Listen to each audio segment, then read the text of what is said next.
মানুষে তো ভিতর থেকে আইতো আত্মালি ফোন লাগতো এখানে আত্মালি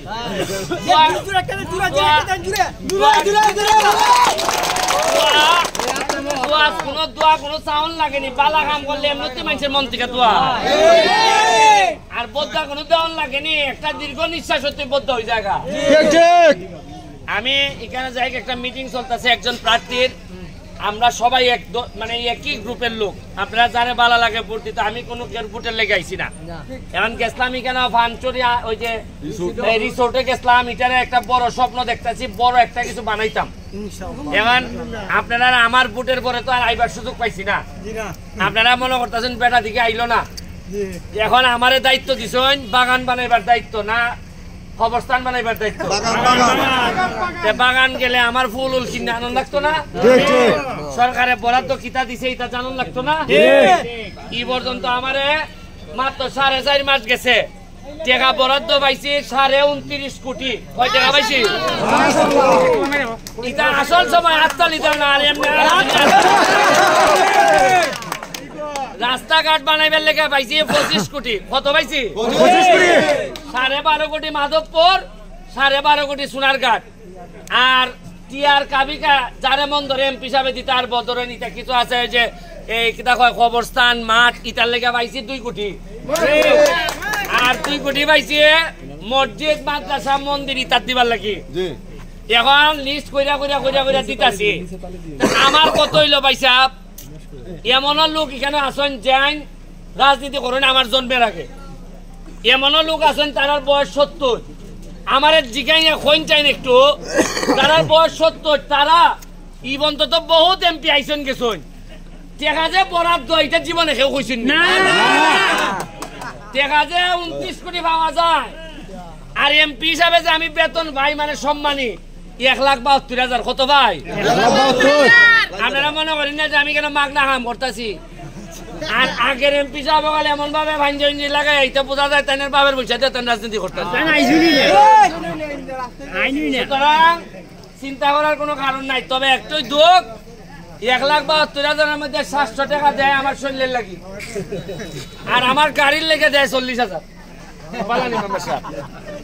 আমি এমপি হইবার পর এই মাঠটার মধ্যে মাটি ফালাই দিছি।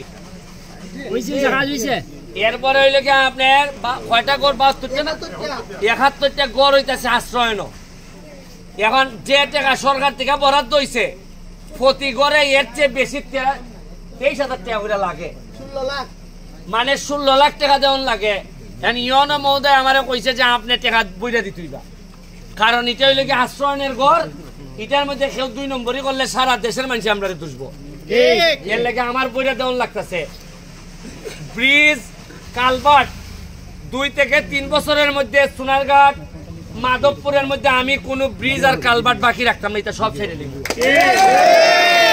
আর আচ্ছা আপনারা একটা বুঝুন না যে বেটা এমপি হইবার আগে 49টা ব্রিজ বানায়, আর এমপি হইবার বড় সরকারি টাকা লাগল পাইছে, একুশটা বাদ দিব না।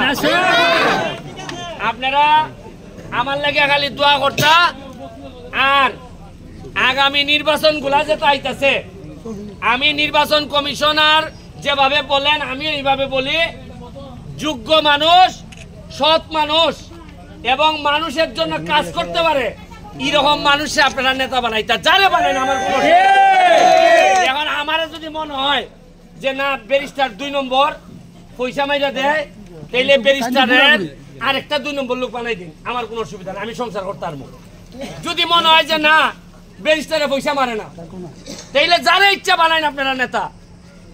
যদি মনে করেন ব্যারিস্টার গ্রামে ডেইলি তার 5টা থেকে 6টা গেঞ্জি বদলানি লাগে খালি গ্রামের লাগি, যদি মনে করেন ব্যারিস্টারে 13 কেজি ওজন কমাই লিছে এমপি হইবার পর, যদি মনে করেন এরকম গ্রামে বেজা সৎ লোক নেতা বানাই দিবা ব্যারিস্টারের সাথে, আপনারা দিবা, আমার কোনো অসুবিধা নাই। উন্নয়ন খালি আমার একলার দায়িত্ব না, আমি টাকা না দিব, আপনারা আমার সহযোগিতা করবেন। আমি কথা দিচ্ছি 1 টাকা মারতাম না, 1 টাকা হারাম খাইতাম না, আমার ফুলাফুরি রক্তের মধ্যে আমি কোনো হারাম নিতাম না। এখন দেখুন উন্নয়ন কেমনে হয় আমি দেখাই দিব। ওই যে পুরাতন কয় নদী সোনাঘাট বাজারের ভাষা দেখছেন নি 80 লাখ টাকা খরচ করে এইটারে কুদাই করছি খালি ময়লা আর ময়লা আছে লিটার মধ্যে তেলিয়াপাড়ার থেকে জগদীশপুর তেলিয়াপাড়ার থেকে শায়েস্তাগঞ্জ পর্যন্ত 4 লেন 4 লেনের রাস্তা হইতেছে সোনারঘাটের ভিত্তিতে বাইপাস রোড হইতেছে এটা যেটা স্বপ্ন দেখছিলাম জননেত্রী শেখ হাসিনার সরকার দেখা যাইতেছে আমি যেটা স্বপ্ন দেখছিলাম অলরেডি এই সরকার মোটামুটি বাস্তবায়নের দিকে রওনা দিছে একটা হাততালি দাও আমার কাম এখন বাল্লার থেকে শায়েস্তাগঞ্জ পর্যন্ত যে রেল লাইনটা ইটারে কেমনে মানুষ করেন ইটার লেগে আমি আছি খাবো ইটারে যদি মানুষ করতে পারে তাইলে আমি আর এমপি না হইলে আমার কোনো অসুবিধা নাই কারণ 5 বছরে আমি যা কইরা যাইতেছি ভাই সাহেব আমি কইয়া গেলাম আমি 3 রাস্তার মুড়ো আমি যদি বাচ্চা নাও থাকি সোনাঘাট মাধবপুরের মানুষের চোখ খুললে দিয়ে যাইতেছি পরে যারা নেতা হইবা মানছে পানির বোতলের মুখটা উল্টাইয়া ফাঁসা লইয়া বই থাকবো যে টেকা আমার বাইতে বাইরে ফালাই দিব আমি দিয়ে যাইতেছি টেকা কোনান থেকে আয় আর টেকা কোনানো খরচ হইতো কারণ আপনারা তো আগে জানতেই না কত টাকা বরাদ্দ আর আমি কইতাম না নির্বাচনের আগে যে মজা মারে ফজা ভাই আর আমরা খালি 3 রাস্তাত বইয়া বইটা ভাই হ্যাঁ কইতাম নি মজা মারে ফজা ভাই আমার আমলে আর ফজা ভাই হল বাগাত আসুন ফজা ভাই হল আর মজা মারতে না আর মনে রাখবেন আমি কথা দিছি যে পানি দিয়ে গোসল করে এ জামা বদলায় আর যে গাম দিয়ে গোসল করে সে ইতিহাস বদলায় আমি ইতিহাস বদলাই স্যার তবে দোয়া করতে হইবা এমপি হিসাবে আমি সবচেয়ে রিস্কে আছি আমার সব সময় সিকিউরিটি